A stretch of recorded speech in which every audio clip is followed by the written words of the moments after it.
Welcome once again to Commander by Nanan. Today we continue our series building commander decks around the new legendary creatures from Dominaria United. Today we're looking at the new Izzet Storm Commander, Balmor Battlemage Captain. Of course I'm going to go with Izzet for my 100th Commander video. What were you expecting? Before we get started, I'd like to quickly ask you to like and subscribe. I've been very happy with the growth this channel has had so far, and I'm excited to see where we're going. If you have questions about the deck, feel free to leave a comment. With that out of the way, let's get into the video. Balmor Battlemage Captain is a 2-mana 1/3 legendary bird wizard with flying. Additionally, whenever we cast an instant or sorcery, Balmor gives each creature we control trample and +1/+0 until the end of turn. Balmor reminds me of one of my favorite legends in Magic, Adeliz the Cinderwind. A long time ago, back when I still played Standard, I had a Wizards deck that I loved. It wasn't the best deck, but it was a ton of fun. I currently have an Adeliz Commander deck that I've been fiddling with and enjoying, so I'm familiar with trying to build a deck like this.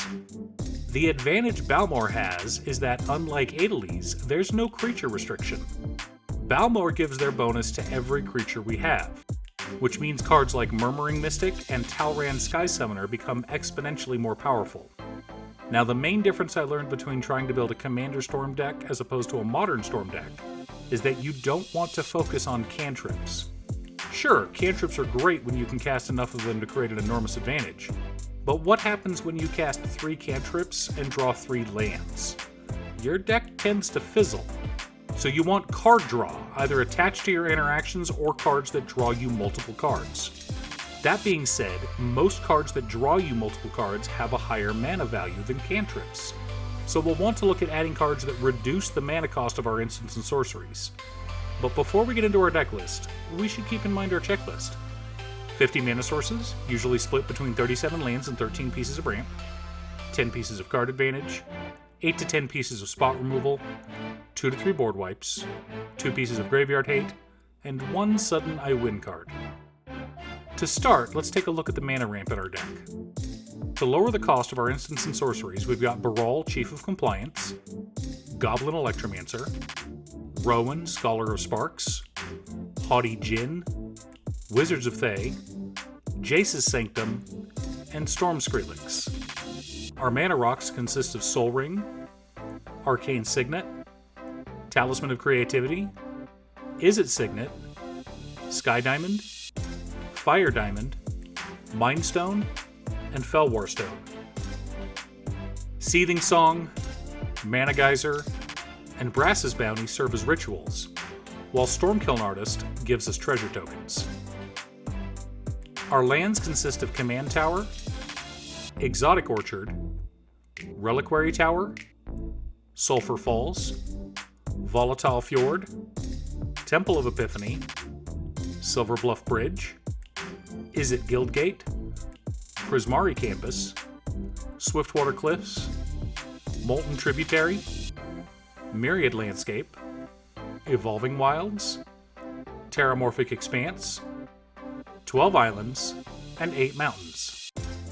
For card advantage, we've got Brainstorm, Faithless Looting, Izzet Charm, Thrill of Possibility, Frantic Search, Thirst for Knowledge, Behold the Multiverse, Big Score, Chemister's Insight, Contact Other Plane, Hieroglyphic Illumination, Paradoxical Outcome, Reign of Revelation, and Unexpected Windfall.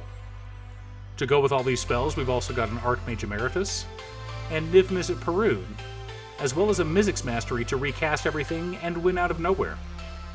For interaction, we've got a light counterspell package in Arcane Denial, Negate, Counterspell, and Commit Memory, which also doubles as our only piece of graveyard hate.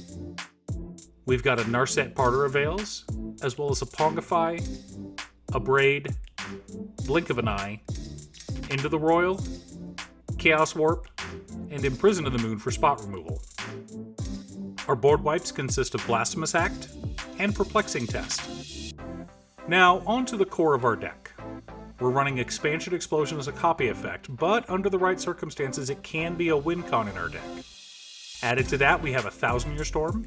I know that Balmor doesn't trigger off of copied spells, but with the right hand, we can often draw a ton of cards or even gain a ton of mana. Arcane Bombardment, though, does let us recast our spells over and over again. So this one pairs extremely well with Balmor, and we'll want to use our counter magic to try to keep it around. As far as token generators, we have Young Pyromancer, Poppet Stitcher, Goblin Wizardry, Murmuring Mystic, Jaya Fiery Negotiator, Talran Sky Summoner, Dika Fractal Theorist, Docent of Perfection, Metallurgic Summonings, and the Locust God. To double our token generation, we've got Veyron Voice of Duality, and Harmonic Prodigy, as well as Adeliz the Cinderwind. I know we don't have a ton of wizards in the deck, but there are a few, and if we have the squad on board and a bunch of draw spells, we can probably end someone's day. So let's take a look at our list and see how we did. 52 mana sources, split between 34 lands and 18 pieces of ramp. A little high, but we want to cast multiple spells per turn, so that's fine. 19 pieces of card advantage. Again, a little high, but this archetype needs it to function properly. 11 pieces of interaction. 2 board wipes. 1 piece of graveyard hate. 1 sudden I win card in Mizzix Mastery. So the deck is a ton of fun to play. You sit back for the first few turns, generating some value, drawing cards, but otherwise staying unobtrusive. Then you get 1 or 2 token generators on board and slowly start to build up a board of creatures. But not too quickly, you don't want to be considered the archenemy. Just sit back and make your drakes and elemental tokens until your hand is where you want it to be. And then cast Balmor, follow it up with 3 or 4 spells, and win the game out of nowhere. Okay, so this isn't exactly a $100 budget deck. We're a bit over, mostly because there are 3 cards I really wanted to include. Brawl is about $5, as is Mizzix Mastery, and Jaya is $10. You could cut those for mana rocks if you wanted to, but Mizzix Mastery is amazing in this deck and can win you the game practically by itself. If you're looking for upgrades, I'd start with the lands. Steam Vents, Training Center, and Stormcarved Coast are all solid upgrades, simply because they come into play untapped. Chromatic Lantern means you don't have to worry about mana colors anymore. And more mana rocks also means Paradoxical Outcome goes from being a pretty good magic card to a game-ending magic card. Especially if you can bounce a Dockside Extortionist. Are you building Balmor Battlemage Captain? If so, what's in your list? What's your budget? Let me know in the comments below. Thanks for tuning in. Once again, a huge shout out to my editor Cute Stuff. I couldn't make these videos without her. If you'd like to hire her to edit your own videos, there's a link to her Fiverr page below. If you're looking for ways to support the channel directly, you can head on over to patreon.com/Daden. One of the tiers is specifically set up for Commander. For only $25, I will build you a custom Commander deck based around your specifications, and even do a deck video on it. I did want to give a quick shout out to all of my patrons, Jiraiya, Waffles, Muffins, Casey, Danny, Nick, and Marcus. You guys are awesome. I post new Commander deck videos every Monday, Wednesday, and Friday, or you can click here to watch additional videos. Also, if you're a fan of anime and manga like I am, feel free to check out my other channel, Musings by Daden. Again, thanks for watching, and I'll see you all again next time on Commander by Daden.